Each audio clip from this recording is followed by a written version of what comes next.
Okay, Marisol, you have just celebrated 1 year of your coffee shop, Yes. MIGAS Coffee. What was that like, and what does that mean to you to celebrate 1 year? Yeah, we just hit 1 year, April 13th. In some ways, it felt like something that we would certainly accomplish. And in other ways, it's like something we're so proud of and we can't believe it's here. So it's really exciting to be able to celebrate it. I've always been, like, my family always grew up celebrating things, celebrating like birthdays, any accomplishment. Like, no accomplishment was too small to celebrate. So like we knew we would have a big celebration of it and make a party out of it. And it was honestly so beautiful. Like, we have so many people that celebrate us. I always say I'm rich in community. And so it was really nice to see some of my closest friends, some relationships that I've built in the last year just from opening MIGAS Coffee. Like, I've met so many people in the last year, and it was really beautiful to have them show up for us and celebrate us. And even for people who couldn't like be there in person with us, like, we've gotten so much praise in the last few days of just being able to celebrate a year. It's a big accomplishment for us, even though we knew we would arrive here. Oh my gosh. Okay. Everyone needs to know about MIGAS Coffee, and Marisol has been on this amazing journey, and you seem like someone who is so very intentional and so very caring. Mm-hmm. First moment we met, we had this great conversation. You're trying to build community everywhere, and it's fascinating. And so I want us to lean into just kind of the come up and why MIGAS Coffee, because everyone needs to know why and be challenged and encouraged by your story. So you're going to want to, if you're standing up, you may want to sit down. You may want to buckle up because you're about to go for a ride. This is what meaningful conversation can look like. And in a lot of ways, I want to have these conversations because I don't want to leave this conversation the same. Because I think that's what you bring to the table. Yeah. You bring that kind of energy. You bring that kind of love and care and support. You bring that kind of intentionality. So thank you already for just the few moments that we've talked. So can you tell us how MIGAS Coffee began? It's a long story. My parents have always had their morning cafecitos together. When I was really young, my dad worked in construction, and so my mom would wake up really early, like 4:30 in the morning, and they would have a cup of coffee together, and she would like make him lunch. And so it's always been a part of my memory, and like I've never not recalled a morning that they didn't share a cup of coffee together. And it was just a moment for them to like connect and to check in and see what like their day was going to be like. And so it's always been a part of my life. And in like the Mexican culture, we always say like you're never too young for a cafecito. And so I've been drinking coffee since I was like a tiny little child. Not a lot of coffee, but I would have like a sip here and there, and I would like beg my parents for a cup of coffee. And I didn't realize it would ever transform into like a career or like what I'm doing with it now. It was always just something that I enjoyed. And it was very like culturally rich for our family. And it was nothing fancy, right? It was like Folgers in a cup. And like in Mexico, it was just hot water with instant coffee. Like, but it was a cup of coffee, and beyond like, you know, getting energized from a cup of coffee, it was a moment to connect. And as I got older, it kind of became this like luxury item for me. I was like a, you know, broke college kid. And so it was a treat when I would be able to like go to a specialty coffee shop and order a cup of coffee. And so it was pretty rare that I would have like specialty coffee. But I always had coffee at home because my parents kind of raised me that way.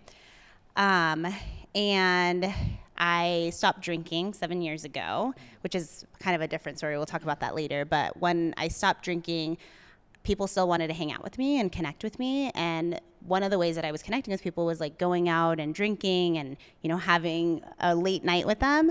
And so I wasn't sure how they were going to receive it, but instead of going out, I would ask my friends, like, do you want to grab a cup of coffee?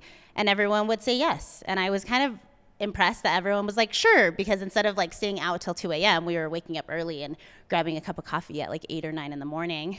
And we would grab a cup of coffee, and that like 45 minutes or even an hour was so much more intentional and so much more profound connection that we had than like going out and having fun. And having fun had its like, you know, purpose.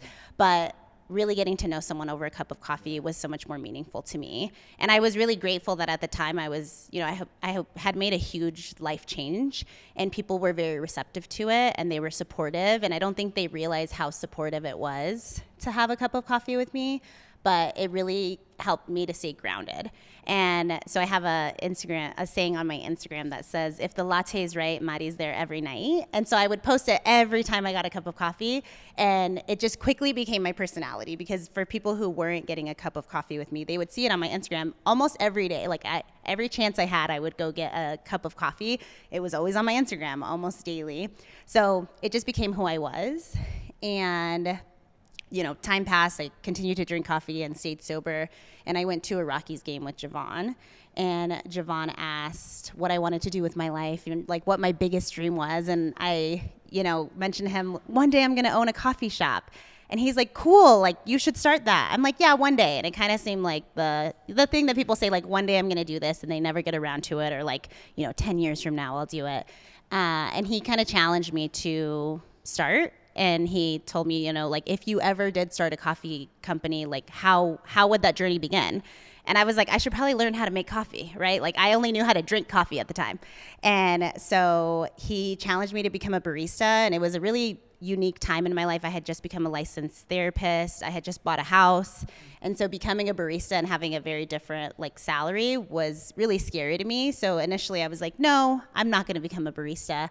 And he's like, give it a try. So I kind of changed what I was doing in my career. I was still doing clinical therapy, but I created some time to also become a barista. So I became a part-time barista in 2021, and it was within weeks of becoming a barista to filing my LLC. I was like, I'm doing this. I'm opening a coffee company. I wasn't exactly sure what the name was going to be. We had originally named it Sol Coffee because my full name is Marisol and my mom's name is Soledad, and Sol means the sun. And so that was kind of like the beginning of it, but it didn't end up encompassing everything that we wanted to be.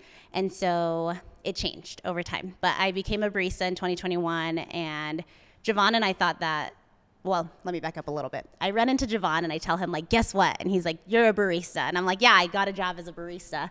And he's like, I'm kind of joking to him because I knew that he was potentially going to acquire Green Spaces. And so I mentioned to him, like, let me open a coffee shop inside of Green Spaces, thinking like my brain was kind of still thinking small, right? Like it's going to be 40 coworkers. It's not going to be open to the public. That seemed really attainable to me. And he's like, I have a bigger idea for you. Like, come chat with me. So, a week or two pass by and I go and have a conversation with him. And I tell him, like, I want to open a coffee shop inside of Green Spaces. And he's like, well, if I do acquire Green Spaces, I'm going to transform it into a co-retail, and the coffee shop would actually be open to the public. And it just felt really aligned, like a lot of me becoming a barista, me thinking of opening a coffee shop, Javon having this opportunity of acquiring Green Spaces, Javon kind of backing me and saying, you should do this, felt super aligned. So I was like, I have to do this. I'm also a Taurus, which means I'm very stubborn, which is a good and a bad thing. Sometimes when I have an idea, I'm like, I have this idea and I'm going with it and nothing can stop me. And so I was very stubborn about this idea of opening a coffee shop and creating something. And there were a lot of delays to open, but it actually gave us the opportunity to really create something meaningful. I think at first I was like, I'm opening a coffee shop, and that's all it was. And as time, because there were so many delays, it gave us like 2 years to plan. And in those 2 years, like the intention behind our brand, the purpose behind our brand really solidified. And I don't think we would have been able to do that had we had the opportunity to open right away. And yeah, so that's kind of how it started. The name, we went through a lot of transitions of the name. So again, originally it was going to be Sol Coffee. And we created a bunch of different names around, like Cup of Soul, Soulful Coffee. Like we had thought of a lot of different names. And we landed on MIGAS because it's short for the word amigas, which means friends in Spanish. And even though it means friends, to me it means more like community. And the MIGAS piece, like taking off the A, has like a little bit of like, what does that mean? There's not a solid meaning to it. And so we kind of were able to carry the community piece, but also create meaning around it. And that's kind of where we got the name from. The long story is that I have a big group of friends, and there were 3 of us in LA. I used to live in San Diego. My best friend lived in LA, and then our other best friend lived here. And she came to LA one weekend and was like, meet us in LA that weekend. And I said, okay. So we went up there, and it was just the 3 of us, and usually it's 8 of us. And she was like, oh, it's so weird. It's just the 3 of us. We're like the MIGAS, the rap band. And we were like, oh, we're the MIGAS. And so we would always call each other the MIGAS. And so when I was creating the name, I had texted them, and I was like, what if I named the coffee shop MIGAS? And of course, they were like, we love it. And so we named it MIGAS. And that's the long story. But we kind of, when people ask us in the shop, we usually just say, it's short for Amigas, which is also true in just kind of that community aspect of it. And yeah, that's how MIGAS kind of started. Long story, long-winded answer. No. That's the color we need. We need that kind of commentary, because I think the story is so beautiful because it's centered around friends that have influenced us. Yeah. And when I hear your story, I think, okay, well, what does Javon mean to you? Mm-hmm. Okay, what do those friends mean to you? Okay, what do your parents mean to you? And it's this community that's come around to your life that has influenced what you do, who you are. Yeah. And could you speak to those moments and what those people mean to you?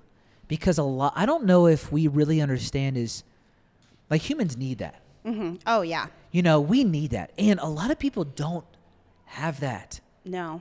And so your story is refreshing, and I want people to have more of that. Yeah. Can you speak to who those, even if it's just those 3? Yeah. Those 3 sectors of people, what do those people mean to you? Yeah. Well, I do want to start by saying, like, people need community, like you were saying. We've created a lot of different events at MIGAS, and people are not showing up for the coffee.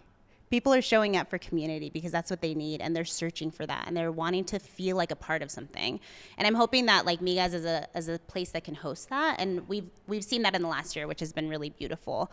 My family is from Mexico, and so grew up very culturally Mexican, and all we are is community. Like, we lean on family so much, and there's always so much community gathering, so much celebration, which I'm really grateful for. And so I've always known that, and it's always been a part of who I am.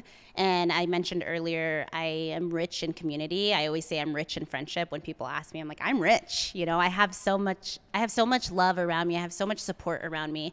And part of that is because I give that to my friends and family, but they also give it to me, and it's reciprocated, and I'm really grateful for that. But my family is so important to me. I tell people, like, to know me is to know my family. They're such an extension of who I am, and they've really created the person that I've grown into. Like, they've provided, like, morals and ethics and, like, values and rules around who we are and how we navigate life and friendship and relationships. And so I'm really grateful for that, because I wouldn't know community without my parents giving me the example of that. And I have 2 sisters, so we're very close. And yeah, I feel really lucky that I have such great friendships. I have, like, a solid group of girlfriends who have always been there to hold my hand, have always been there to listen, have supported some of the wildest things I've done, which is, opening a coffee shop and becoming sober. And they've never wavered on that. They've been curious and they've asked questions, but they've always been supportive of who I am, and vice versa. I do that for them as well. And I in some ways, I feel really lucky that I have community who supports me with, like, friends, family. But I also think that is a reflection of who I am, and I meet people who are aligned in those values with me. Wow. What are some of the best questions, or how are you more inclined to answer those questions? Because, like, when someone that's a friend or family or community asks you valuable, deep, important questions, you consider them a little bit better, I think. Yeah. You bring them into, okay, maybe I should assess this, think through this. Asking somebody, what's your wildest dreams? Not everyone deserves to know your wildest dreams. Because it's like, because those wild dreams are kind of a part of who we are, and they're really precious. Yeah. And they're meaningful. So when you have someone, what does it take, when you have someone like that, what does it take, or speak into the type of person that you need to, that we need to have, or that we need to become? Or what does that even mean to you to have someone that you care about ask you those types of questions? Because I imagine you pursue that a lot. Mm-hmm. I'd love for you to think through, or maybe even talk about what that means to you, if you don't mind. I think a lot of it is vulnerability. Like, you have to be vulnerable with others for them to be vulnerable with you. And I think I kind of allow that and embrace that. And I think that's why people are curious to ask those kinds of questions. And that's why I'm open to it, because I think you can gain so much from becoming vulnerable with somebody else. And I know it can feel really scary. And you know, I'm a therapist. And so because I'm a therapist, I'm like, I think I'm more open to being vulnerable and encouraging others to be vulnerable. And I think the therapist aspect helps others, right? Like, they know that I'm curious about others, and not in order to be curious, I have to also be open, but it's easier for someone to be curious about it if you're open about it. I think Javon has, you know, really helped me, especially in this dream that I have, because he's just a curious person by nature. And so he challenges people with those questions all the time. And I think that's just who Javon is. I just have had the luxury of knowing him and being his friend for the last couple years to be able to kind of explore that on my own too. I don't know that I ask those questions as much, because I know some people are afraid of vulnerability. And like you said, not everyone deserves to know your wildest dreams. So I might ask someone a question. They're like, whoa, that's, you know, it's not, that's reserved for other people, and that doesn't include you. And I respect that.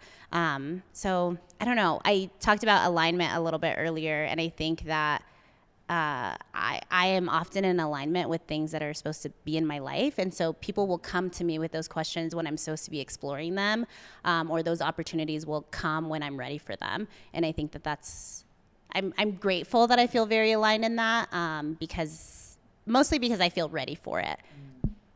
Okay, so when you think about where you've been, and a lot of people are, you know, sobriety, dry, January, you know, all of these things, they're kind of being, there's a really positive trend right now in culture around that, which I love, and I always want to support and encourage that kind of positivity. As a therapist, and because did you go to school? I mean, you went to school for therapy because you're licensed. So yeah. Yeah, so you went to school for therapy, and, you know, counselor, and you consult with people and you encourage people, and that's what you've done. How long have you done that? I graduated in 2016, so like 9 years. Wow. Yeah. Okay, cool. Yeah. So almost a decade. You're coming up on a decade. Almost a decade, yeah. I'm a master at this point. There you go. You're a master at this. Okay, so can you speak to that as well as, you know, your journey of sobriety? Because, you know, you celebrate that. And, yeah, I do. You know, 7 years, I think, is it a month or a week? Yeah, next month. Next month. Okay, yeah. Sweet. So, which is amazing. Yes, it's amazing.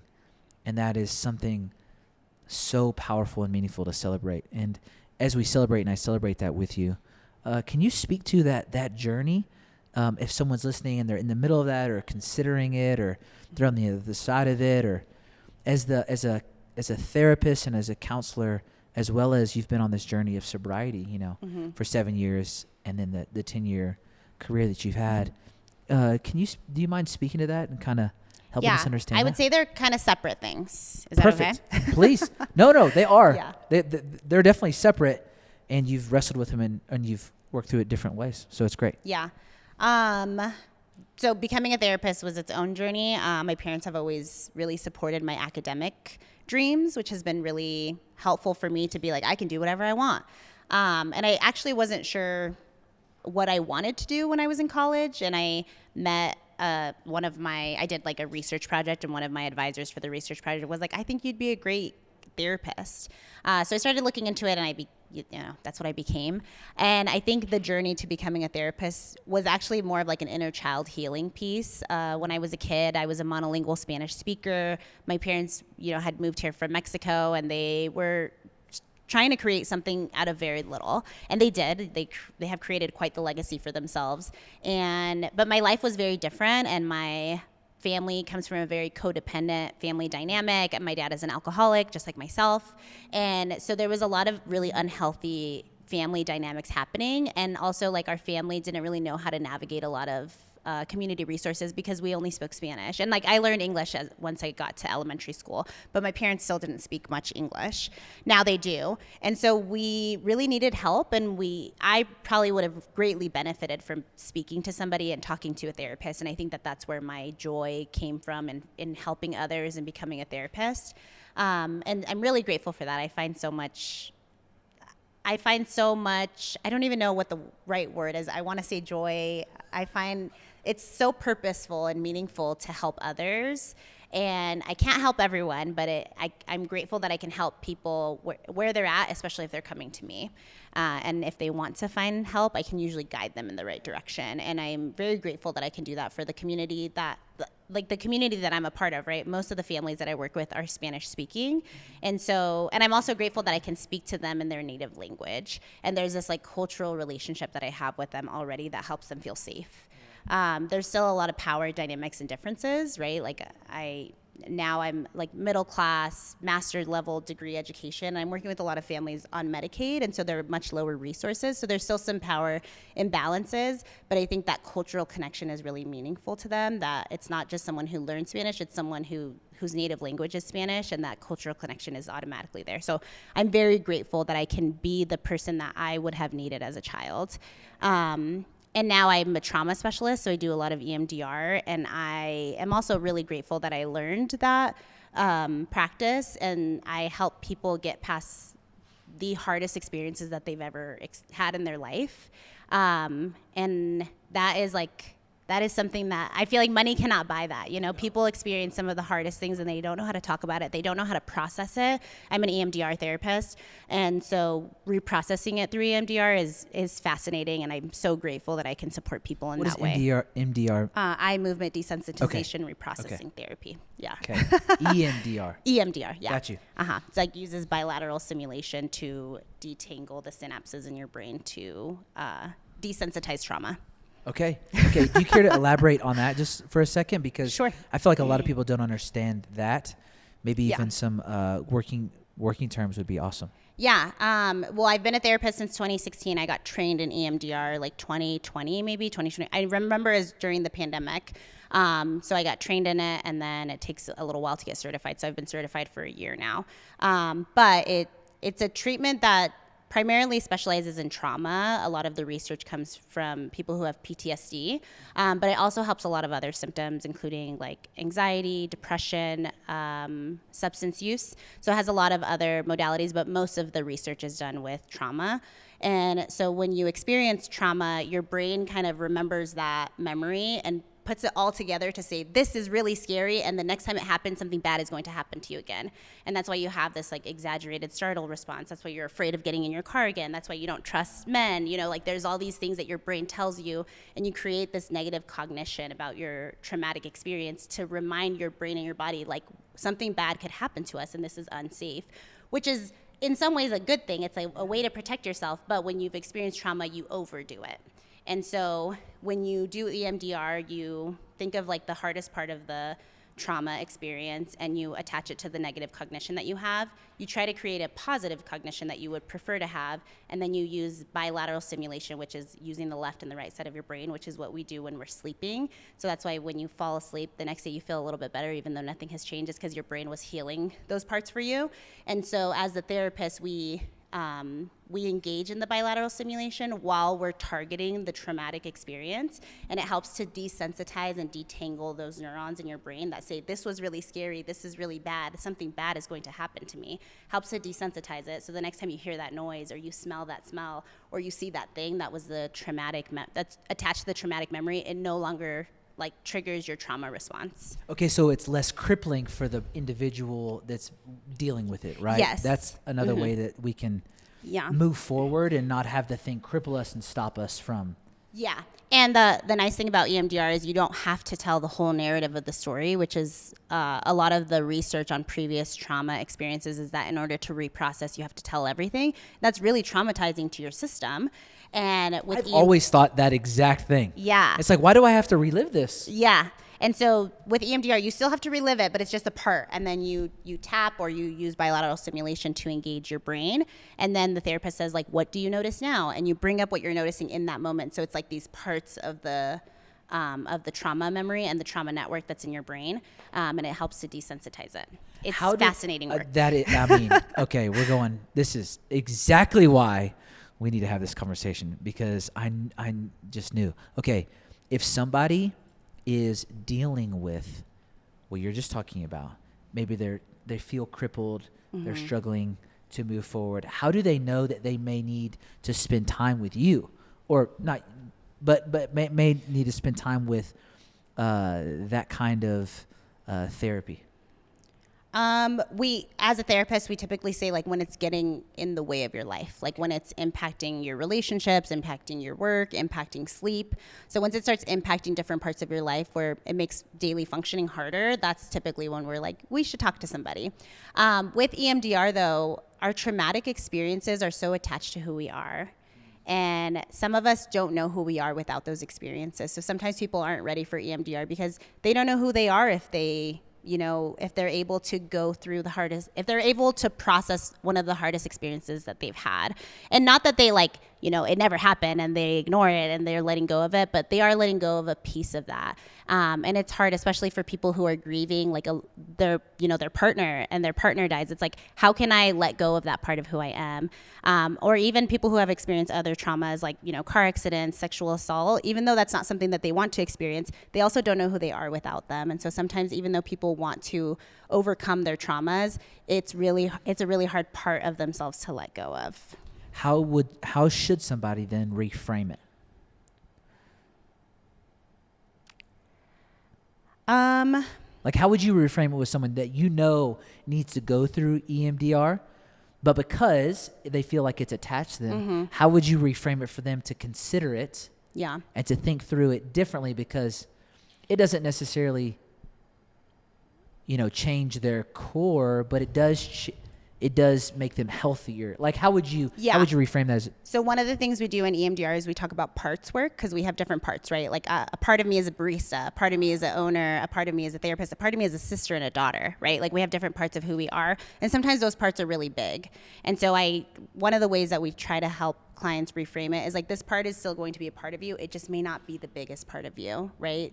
And it may still be the biggest part of you in certain spaces, in certain areas. But when I'm with my mom, my biggest part is her daughter, right? When I'm with my sisters, the biggest part of me is my sister. When I'm at work, the biggest part of me is being a barista or a therapist. And those parts are completely gone when I'm not in those spaces, but they become smaller. And so kind of thinking about that trauma piece of it's still going to be a part of you, but what would it look like if it was smaller? And it's still there. You can still honor it. You can still grow from it and know that that's a part of who you are, especially when you're really attached to it.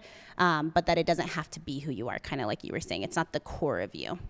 Okay, so if someone's considering EMDR, wherever they are, how would you help them say hey, here's how you need to process this, here's how you need to reach out, here's how you need to connect? How would you encourage somebody to begin that journey for them personally? Yeah, it depends on where they're at. I think for some people, it's kind of like self-work, like reading books and kind of journaling and identifying what's going on and what might be helpful. And then if they're in a different stage, then it's kind of finding a therapist and starting with the therapy route, even though it may not be EMDR. It's you kind of have to build your way there. But if I know that I have these traumas and I want to overcome them and I'm ready to overcome them, then it's trying to find a good EMDR therapist. Yeah. Are there any questions that people, if they're processing it, that they can ask themselves through to for example, you're saying maybe you need to read some books, maybe you need to write some things down. Mm-hmm. Are there some questions that someone could say hey, here's 2 or 3 questions that could help you on that? They're not going to maybe solve everything. Yeah. They may not be able to, but they'll at least help you assess where you're at. Yeah. I think something, and not even just related to trauma, but I think this is something that most people can kind of ask themselves is how different would life be if I could overcome this? How different would life be if I could work through this and move past this? And if that feels like something positive or you're motivated towards that, then I think that kind of helps to say I'm ready for this next path. And some people really want that, right? They want to overcome their traumas and they want to heal.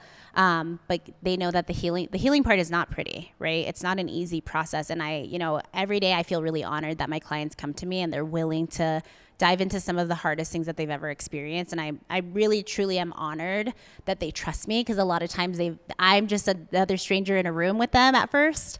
But if they're really willing to overcome it and they're ready for it, I think that, like they say, everything you want is on the other side of fear, and they could really find not a different person, but a different version of themselves that's, more joyful, happy, free, and healed.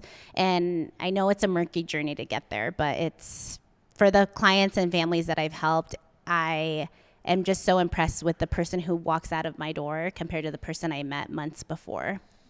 Yeah, it's really beautiful. Oh, that is. Yeah. I mean, I really am honored. Like, I don't think I'll ever leave that aspect of my life, no matter how big MIGAS gets. Like, I always want to help people in that way when it comes to, especially with EMDR. I think EMDR has changed so many people's lives that I've worked with. Wow. And I bet you apply, I mean, you can't separate Marisol from the therapist versus the barista, right? So you're definitely providing a lot of therapeutic aspects in how you serve coffee, how you care, how you bring joy and life and community. And so that's completely obvious. But what are some ways that you have brought that into coffee that's maybe been more obvious, and maybe even some that maybe if there's some less obvious? Yeah. Our motto at MIGAS is "Let us fill your cup." We don't talk about it all that often. Occasionally we put it like in an Instagram post, but it's on our main logo. People see it a lot because the top part says MIGAS. It's the emblem of the coffee cup, and then it says "Let us fill your cup" at the bottom. And we really like that because the physical aspect of, like, let us fill your cup and, carry on with your day through caffeine and tea. But the more profound piece of it is, like, how else can we fill your cup? Can we connect you with the right resources? Can we check in on you? Like, we want people to feel seen when they come to MIGAS. And granted, there's some opportunities that we don't have because we're like, coffee. And at times it can feel a little transactional. But when we have the time, space, and opportunity, we really want people to get to know us. We want to get to know other people. We want to know what your dog's name is. We want to know how your partner is doing. We want to know where your family is from. Like, those little pieces of connection that we're, like, granted that opportunity to connect with people are really impactful for us. And we maximize it. And so when we try to fill your cup outside of you leaving with a cup of coffee or a cup of tea, it's like, do you feel seen when you leave here? And I think we've done a really great job of that, actually. And again, at times it can feel really transactional. We don't have as much opportunity to do it, but myself, my co-owner Alex, especially, I don't know if you've met him yet. He's there on the weekends a lot.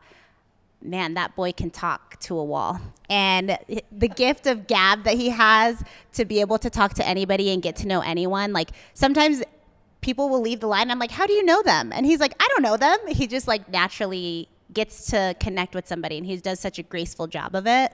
And my baristas as well, like, they all have learned to get to know people, and, like, we've gotten to know some of our regulars, and it means something when you walk away from a coffee shop and the person knows your name, the person knows what you're doing this weekend.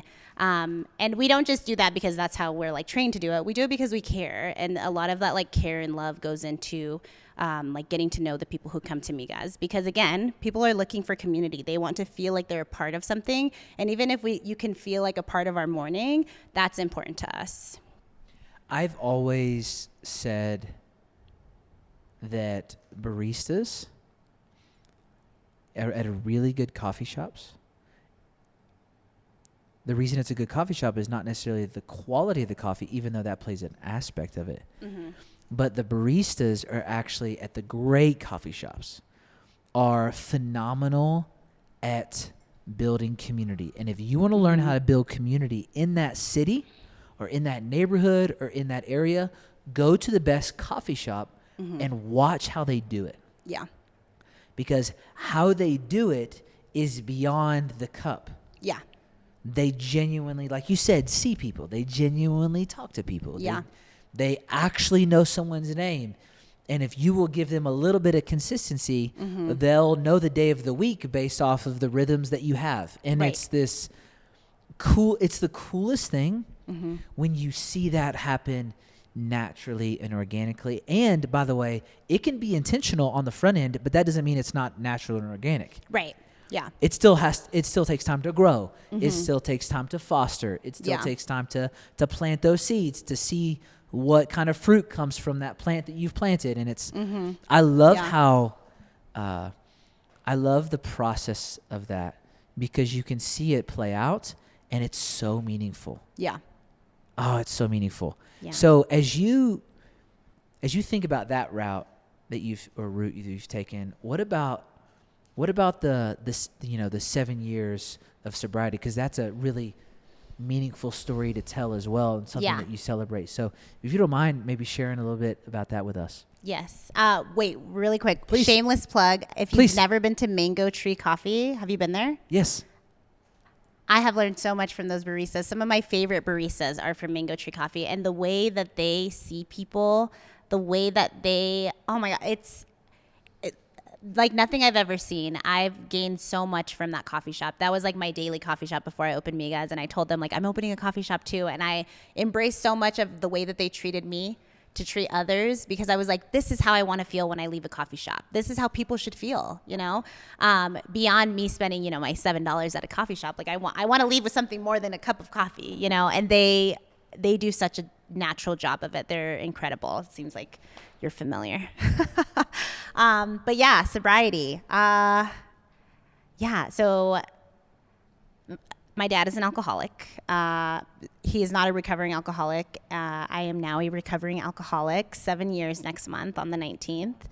And 7 years ago today, I was still drinking, right? And I wasn't much of like an everyday drinker, but I was certainly a binge drinker. And so I would go out with my friends on Friday, Saturdays, and just get wasted. And my friends used to call me Blackout Shorty, because every opportunity I had to drink, my mission was always to get blackout drunk. And I didn't realize how unhealthy it was. I think because at the time I was still really young. I was in my 20s. And a lot of my friends were also having those kinds of nights with me where they would black out and be like, I don't remember what happened last night. And I'm like, me neither, right? And it seemed like such a normal thing for me, because, again, like a lot of the culture in college was like people were just getting wild. And I just ended up normalizing it, but I was doing a lot, and I would get really disappointed if I didn't black out. And so now that I am sober, I kind of think like, what was going on in my life at the time that I wanted to detach so badly from my regular life to the point where I needed to black out. And I was disappointed if I didn't. At the time, I couldn't see it, right? So I would say like the last year that I had been drinking, my mom and my sister, my older sister, had both had serious conversations with me, like, hey, I think you're drinking too much. I think it's a problem. And, hearing that from my mom, I was like, oh, Mom, like, worry about my dad. Don't worry about me, right? And I was not receptive to support. I was not receptive to the two people who care about me probably more than anyone else, my mom and my sisters, to sit down and probably have a really hard conversation with somebody that they love, to say, I think you're doing too much. I think you're drinking too much. I think you're... And I was so high functioning in other areas of my life, right? I was like straight A grad student. I was doing everything that I wanted to be doing in my life. So I kept making that as an excuse. Like, everything else is fine. I don't need to stop drinking. I don't need to slow down. And I was so opposed to the idea of slowing down. I was even opposed to the idea that I was drinking too much. And in that last year of drinking, there had been a handful of nights that were really bad. One, I was in a really unhealthy relationship at that time, and we had gotten into a couple of arguments that just like ended really badly, and just nights where I was like, I don't know how I got home. And again, rich in community, so my friends, without fail, always made sure I got home safely. So I never had any dangerous nights where I like woke up somewhere else and I'm like, I don't know where I am, right? My girlfriends always made sure that I got home. But just a handful of nights that I'm not very proud of. And then the last night that I drank, I had a really bad fall. Don't remember any of it. It was the day of my little sister's graduation. She had just graduated from high school. The next day was her graduation party. I went out with a friend because we had already bought tickets, and I wasn't feeling great. Like I think I was like coming up with a cold. So I think like my immune system already wasn't doing so hot. We were home by midnight. That's how wasted I was. And I don't know what happened. My best friend that I was staying with at the time, she was in the restroom. She just heard a loud like noise. And I think what happened is I was my hand, I must have been like on top of her kitchen counter, and I think my hand slipped and I smacked my head on her kitchen counter. Blood everywhere. Again, don't remember any of this. Fall asleep. I wake up the next morning and I look at my cell phone and I'm like, oh my gosh, I didn't text my best friend back. And I think that's the worst of my problems, right? And I am already feeling horrible that I didn't respond to my friend. I saw her that night. I did see her. That's why I didn't respond to her text message. Don't remember that. And I get up and I go to the bathroom, and not a lot, but there was just kind of like blood just like down my shirt. And I'm like, oh my gosh. And I'm screaming at Jamie. I'm like, Jamie, like screaming at her. And she's like laying on the couch and she gets up. She's like, I know. Like I tried to take you to the emergency room last night and you wouldn't let me. And I'm like, what happened? And I'm screaming at her, like a scream of desperation that thankfully I've never had. I've never been in that type of experience. Here's my own trauma. I've never been in that experience that I was so desperate. Like, what happened? You know, I didn't know what had happened. And she told me the same thing that I'm telling you. I don't know. Like, I was in the bathroom. You must have fallen. Like, there was blood everywhere. I tried taking you to the hospital. You refused. And I was like, okay. I called my big sister, the one who had had a conversation with me several months prior, saying, like, you need to slow down. You're drinking too much. And I call her and, like, in a state of desperation, I'm like, I'm never drinking again. And I'm, like, screaming at her on the phone. Again, a scream I have never had to scream before. And she was like, I'm sure in her head, she was like, thank God. And she was like, okay, whatever you need, let's do it. And I was like, well, first I need to go to the emergency room. I had to get stitches in my mouth because I had, like, split my mouth open, cracked my tooth. And I needed that experience to change. I wouldn't have done it otherwise. I had some of the people who love me the most try to tell me to, like, slow down. And I was like, no, you know? And again, stubborn Taurus, I only learn lessons the hard way sometimes. And so I think God had tried to give me so many opportunities to say, like, slow down, you know, what you're doing is not right. What you're doing isn't helping you. It's only hindering you. And I wasn't listening. And so I don't think God wanted to do this to me either, but I think God was like, I have to show her in a way that she will listen, in a way that she will, like, see that change is the only option she has. And so I missed my little sister's graduation, a lot of my little sister's graduation party. When I got home, my mom was so mad at me. Again, because we love celebrations. We love to celebrate people. We were so happy for Jackie and proud of her. And my mom was so angry at me because she was like, where the hell have you been? And I came to her and I said, Mom, I know that you're not in a place to believe me or listen to me. And I said, but I promise you, I'm never going to drink again. And I said, we can talk about it later, but, like, let's just focus on Jackie's party today. And she was so angry at me. My mom is very rarely angry at me, but that day she was angry. And she didn't know what had happened, right? I don't tell my mom my sober story for 3 years after that.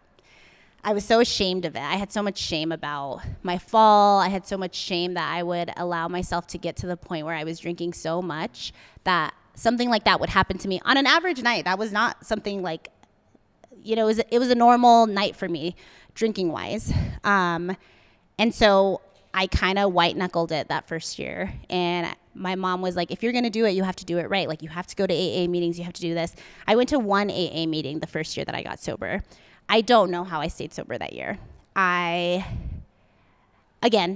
was a very social drinker. So my close friends, that like 8 group of girls that I'm talking about, when I told them that I wasn't drinking, they were like, okay, but I don't think they believed me, but they supported it. They're like, we don't really understand why or what. They knew that I had a big fall, but they didn't know. I don't think they took it seriously, but they supported it. The next time I went to my next AA meeting was on year 1 to get my chip. So I get my chip, it's 2019. The next year, COVID hits. And I am going through it. I feel really socially isolated. My best friend was living with me at the time, so thankfully we had each other to kind of, like, spend time with each other. Like, wasn't seeing my friends, wasn't seeing my family. And I was in a really hopeless place of, like, gosh, I don't know how I'm going to stay sober. A lot of my friends were, like, drinking online, and I was like, maybe I should start drinking again. And I decided to join AA, and I went to AA meetings for about 2 years, and I had a sponsor, and she was so patient with me and so kind because I'm pretty anti-AA. I love that AA can help people. I don't think it's the model for everyone, and I think I kind of fall into that pocket. But for the people who, like, find like the resources from it and feel helped by it, by all means, keep going. I'm grateful that there is a resource for people who get sober, even though it might not be the resource for everyone. So I worked my way through my steps. I did a lot of forgiving to myself, a lot of forgiving to others. I let go of so much shame that I had of who I was when I was drinking, a lot of mistakes that I made when I was drinking, my story of that night and how embarrassed I was of, getting to that point. And there was I wouldn't have told you the story 5 years ago, and I eventually stopped going to AA. Again, I only got my chip once because it was 2019 and then 2020 hit. So then my older sister has always gotten me my chip since then. And my sister, again, my dad is an alcoholic. So my big sister always says, you're healing a part of me that my dad will probably never be able to heal for me.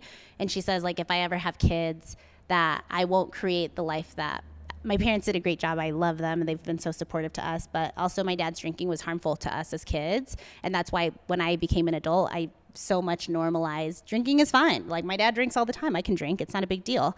And so Erica always says, if I continue to stay sober and if I ever decide to have a family, I will be healing a part of her that my dad wasn't able to provide for her as a kid. And I'm really grateful for that.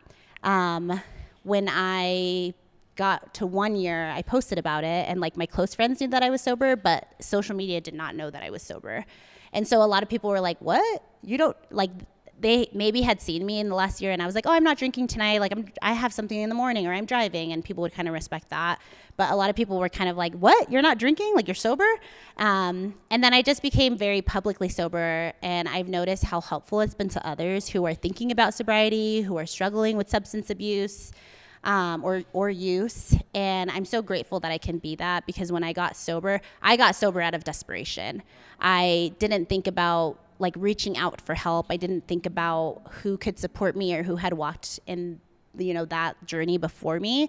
And I'm grateful that now, I have thousands of followers on Instagram, and that if they need support, they can lean on me. They can ask me questions. I'm very public about my sobriety now. I celebrate it every year. I celebrate it every month. Every month on the 19th, I do something for myself. I post about it a lot. And I'm so grateful to where I am now in my sobriety journey compared to where I was, 7 years ago when I was still drinking. But even 6 and 5 and 3 years ago, it has really evolved into the core of who I am at this point, and not just this part of who I am that I was really ashamed of and that I was afraid to talk about, and I was afraid to share with others because I wasn't sure how they would receive it. And again, through coffee connections and through those opportunities, I realized people are more supportive, even though they might not understand it and their relationship with alcohol may be very different than mine. People have been really supportive, and like you were mentioning earlier, there's this new trend of people being more mindful of their consumption and even people abstaining from consumption. And I'm so grateful for that, because it's preventing people from having experiences like I've had in the past that were so harmful. And yeah, it's just who I am now. And I'm so proud of myself for staying sober and choosing a better life for myself. I don't think MIGAS would have happened without my sobriety. My love for coffee and my connections with coffee, I don't think would have been as present. And it's such a big part of the MIGAS story. Yeah, it's been really beautiful. Okay. I had so many questions. I could not interrupt you because that was so good. That was so good. And I was almost shouted you down a few times just because I was just so pumped for the things that you were saying. And the first thing that I would like to say is thank you. Yeah. Thank you for asking. I always feel honored when people ask me about my sobriety story. Yeah. Just thank you. It's just and just you need to be celebrating on a regular basis, which is my next question, is teach us how to celebrate better. But before I even get to that question, I'd like to say I think it's important for you to know how thankful I am and how thankful other people are. And the thank you is coming from a place of, it is an honor to sit with you and to have you share that. Because when we were talking the other day, and I said, have you ever gotten to share this story and record it? And you were like, no. And I was like, whoa, would be an honor. Yeah. to sit with you, the first time and have you share that, and for us to record that and to encourage people that we don't even know with that. Yeah. So it is such an honor to sit with you in this moment, because it's been 7 years in the making. It's been a lifetime in the making. Yeah. If, even if you think about your story and it's like, whoa, I feel that weight and the intensity and the seriousness and the love and the care, and you're just getting started with changing people's lives. And what God has for you next is just so much bigger than you can imagine. And your ability to do what you just did is inspiring, and it's just so much. Yeah. There's just so much there. I don't want to move past that, because everyone needs to know that. Yeah. That how you made me feel right there. Yeah. So thank you. Yeah. Thank you for listening. Yeah. I feel honored to share it. And again, I'm grateful that I've gotten to a point in my life where I want to share it and I'm open to sharing it, because there was a time where that story, it owned me and I didn't own it. Yeah. And that was a hard time in my sobriety, like kind of getting through the shame piece of like, I'm so ashamed that I have to be sober, rather than like, I'm so proud of choosing this life for myself and choosing such a better life for me. I'm such a better person now that I'm not drinking. And I don't think sobriety is the answer for everyone. It was certainly the answer for me. And I'm grateful that I chose that, and I choose it every day. Yeah. And the thought that encourages me with is, a lot of times I've found the things that I avoid are the things that are actually controlling me. Oh, yeah. Mm-hmm. And that just quote has really challenged me. Mm-hmm. Just even in the simple things. Like if you avoid it, guess what? You're going to have to come to grips with it sooner or later. Yeah. And it's going to feel scary and scarier the more that you avoid it. Yes. And it's going to have more and more weight attached to it. It's going to have more and more urgency attached to it. Mm-hmm. You can either choose to go through it now, or it will choose you later. Right. So right. Yeah. And that's kind of what happened to me. I think my mom and my sister gave me those opportunities to like, hey, let's change. And I was like, no, right? Until change had to happen to me, right? I had no choice. There's it's something like there's two ways to get to a point of change. It's learn from others and see that that's the dead end that you're on, or you arrive at the dead end and you have to change. Mm-hmm. You're either forced to or you choose to. You don't necessarily get to avoid. Right. I'm always grateful when I can learn from others. Same. And not having to learn from my own mistakes. Same. That's really because of the things that I've even had to go through, it has changed other aspects of my life of like, oh, I'm on this path. Who can I learn from to not have to arrive there? Right. Because I've already arrived there in other ways that have been just, I will never forget, because it was so hard and so sad and difficult to go through. So we get to celebration. You're really good at celebrating. Yes. You celebrate every month. Yes. For 7 years. You celebrate yearly. You're always throwing events. You're always collaborating on parties. It's amazing. Teach us how to celebrate better, because I don't think we celebrate the right things enough. Yeah. And we don't call each other out in a positive way. Like, hey, you changed my life last week when you said X, or when you did Y.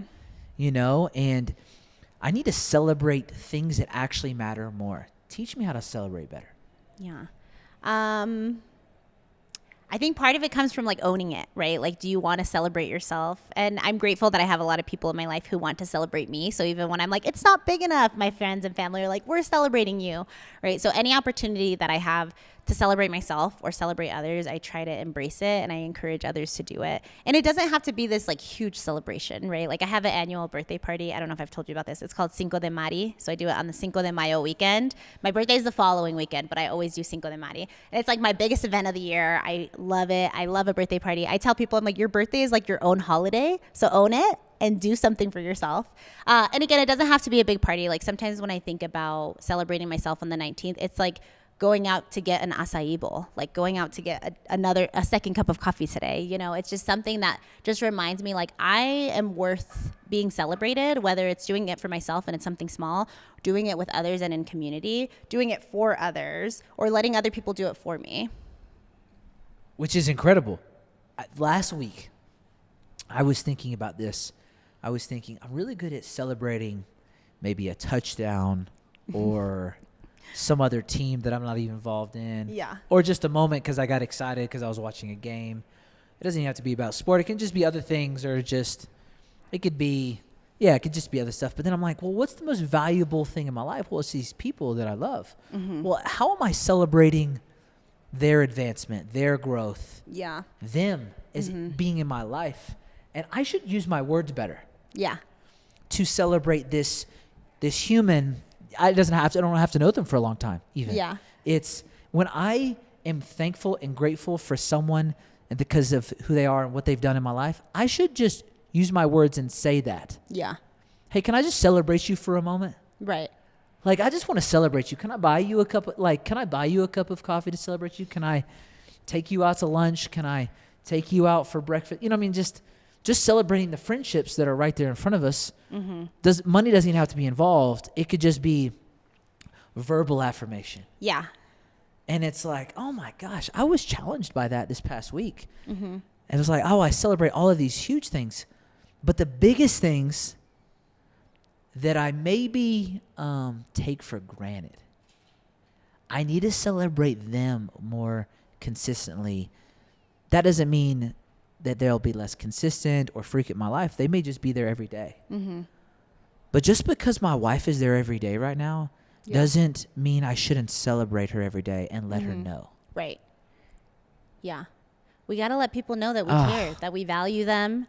You know, I don't know if this will surprise you or not. I'm not very good at like writing down what I feel and mean. I love a card, but every time I open a card and I write it for a friend, I'm like, what do I feel? Like, what am I thinking about them? Sometimes I have a hard time verbalizing how important and how valuable people are to me.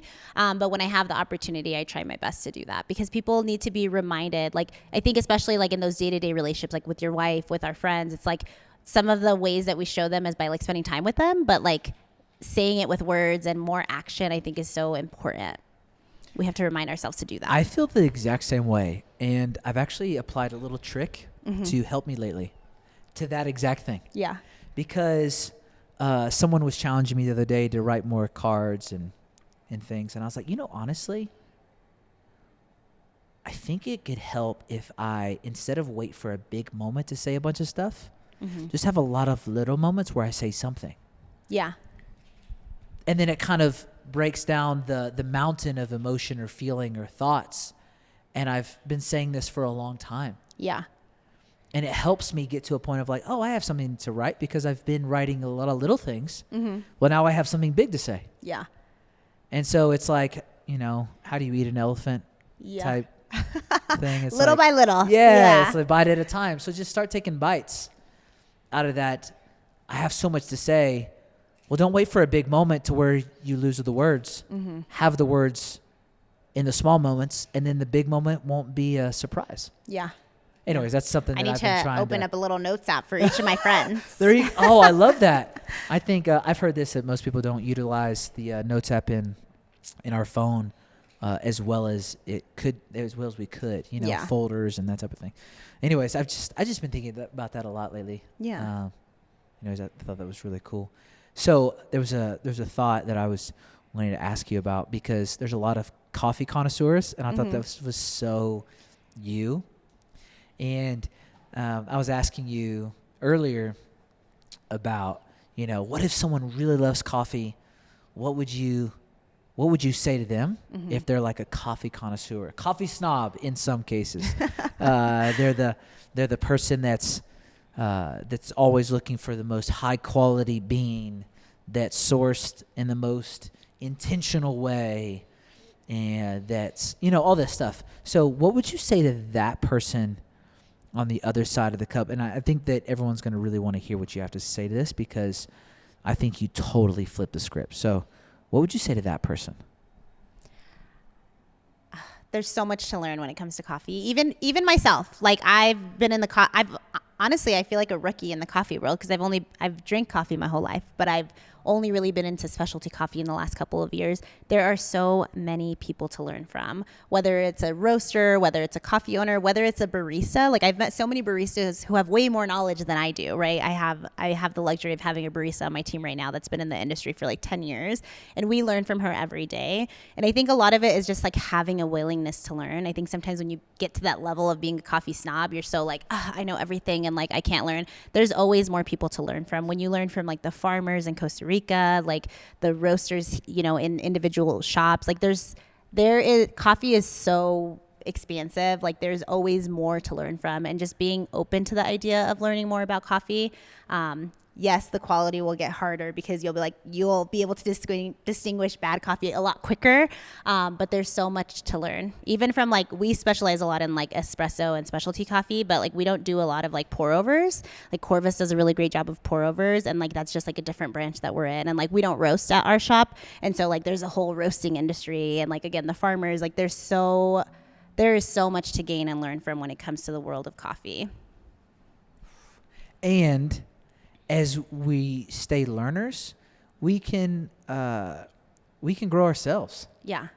And isn't that the most fun part? Yeah. Of actually finding satisfaction, and hey, there's so much here, I can learn more. Yeah. And what I've also seen is if we stop growing, we stop enjoying. Mm-hmm. And you were kind of even mentioning that earlier. It was like, hey, if there's nothing more for you to learn, you're going to stop growing, and you're probably going to stop enjoying it. Yeah. Because a lot of times the learning is the journey of enjoying. It's the joy part. Yeah, yes, for sure. It's the joy part. So how do we, if in any industry that we are expert in, mm-hmm. or we've got a lot of knowledge, how does someone, from your opinion, whether it's be from your therapy background or your coffee background, how would you encourage someone to maybe keep growing and don't lose the joy of it? Yeah. A lot of it is staying curious, like being curious to new ideas, curious to new methods of doing things, or just different methods. I think we can get so stuck in like, this is how I've always done it, this is what I do, that you get closed off to finding a different way to do it. And sometimes the different way is not better, but I think it keeps you engaged, keeps you staying curious. And your skill set for engagement and curiosity is really good, because you find people, mm-hmm. if I could put words in your mouth for a second, it seems like you find people very curious. Yeah. Like you're curious about people, and you, because it's coming from a place of care, you're like, oh, I wonder why fill in the blank, or I wonder how they fill in the blank, or I'm curious about what makes them tick, because what you do is you find people interesting, is what it seems. Mm-hmm. Because you want to serve them in a way, yes, with coffee, but also with, your therapy. So how do you stay curious? How do you stay curious? Well, I've always I love learning. I've always loved to learn new things. And I think that's just a natural curiosity that I have of like, how do you do this? Where do you learn this? Who knows this? I'm also a very natural connector. Like somebody will walk in and they'll talk about a podcast, and I'm like, let me introduce you to Trevor. They'll talk about anything, and my brain is like, who do I know that I can connect them to? And I'm always trying to find these ways to connect people, and especially when people are like, this is what I want to do with my life. Like I always want to, guide them into the right direction. And I don't know where that comes from. I think it's just like this natural thing that I do. But I've gained so much from being curious, and I think I'm receptive to sometimes people don't want that curiosity, and so I'm respectful of that, and I can back off if it's needed or requested. But I think a lot of times I can gain a lot from curiosity, and so can others. And so it kind of just challenges myself and the people that I'm engaging in. And I'm grateful that I can do that. Right. And the nice thing about being at a coffee shop is like people can walk away as soon as they get their coffee. So if they're like, I don't want to go there, they're like, okay, bye, see you later. Like they could be like, and we're unengaged. So it's like this moment of opportunity. And if it latches, like we can pursue it. And if it doesn't, it gives them an opportunity to like go and explore green spaces or go and explore outside of MIGAS. Gosh, that's so good. I have one more question for you, but before I ask it to you. Thank you for being on this podcast. Of course. Thank you for letting us record with you. It's year one. I can't imagine where MIGAS is going to go. If someone wants to connect with MIGAS or Marisol, what's the best way for them to do that? The best way is Instagram. So I'm checking Instagram DMs all the time. So that's the easiest way. And if it's like something that requires a little more communication, I usually will just send them my email. We'll go through email. But that's usually the most effective way. And then also like showing up at MIGAS. Again, at times we're super busy and I don't have a lot of time. So that can be a little bit hit or miss. At times I have a lot of space and time to connect with somebody, and other times I'm like, next, but that is also another way to get in contact with me, is just showing up at MIGAS. I always tell people, if you want to see me, I'm behind that bar. So I am like 9 times out of 10, I'm at MIGAS Coffee as long as it's operating hours. That is true. That's real.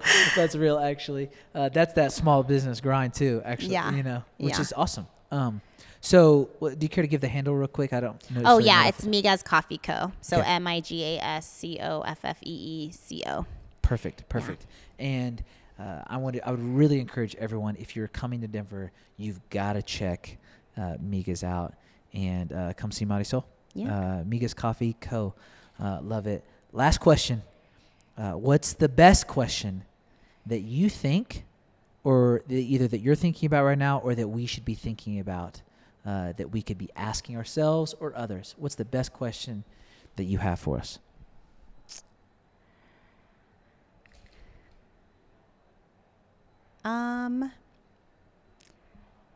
You should have asked me this last week. I'm sorry. It's okay. That's what this right here is, how people know that this is not pre-rehearsed. This is her being her. She is crushing. This is I love this conversation so much. Two come to mind, and I don't know how much this would change if I had time to think about it. But like, what kind of impact do you want to leave? And like, who is your reason, and kind of understanding why people do things, and like, who are the people that mean the most to them and that have influenced them the most? Those two questions, I would encourage everybody. I'm going to do this as well. I'm going to write those down, and I'm going to do this. I'm going to write them down, and I'm going to DM you with my answer. Okay. I'll DM you with mine. Is that cool? Yeah. That's a kind of a cool, that's a cool action, because what that does is it allows us to actually live a life that we determine that we want to live, instead of life also always determining how we live or what we should do. And it's like, no, hold on. Yeah. I determine what I do, how I live. I'm going to go this with more meaning than ever before, because I'm looking for more satisfaction and fulfillment tomorrow and if I can step into it today, guess what? I have an opportunity to step into it tomorrow. Yeah. I love both those questions. Thank you. I can't wait to see what happens with all of your life. Thank you. You're welcome. Thank you guys for joining Full Vantage Podcast. These are the types of conversations that I want to encourage you to keep having with the people around you. Just like I'm having, because she is around me. So we will see you guys soon. Hope you enjoyed this. Connect with her. See ya.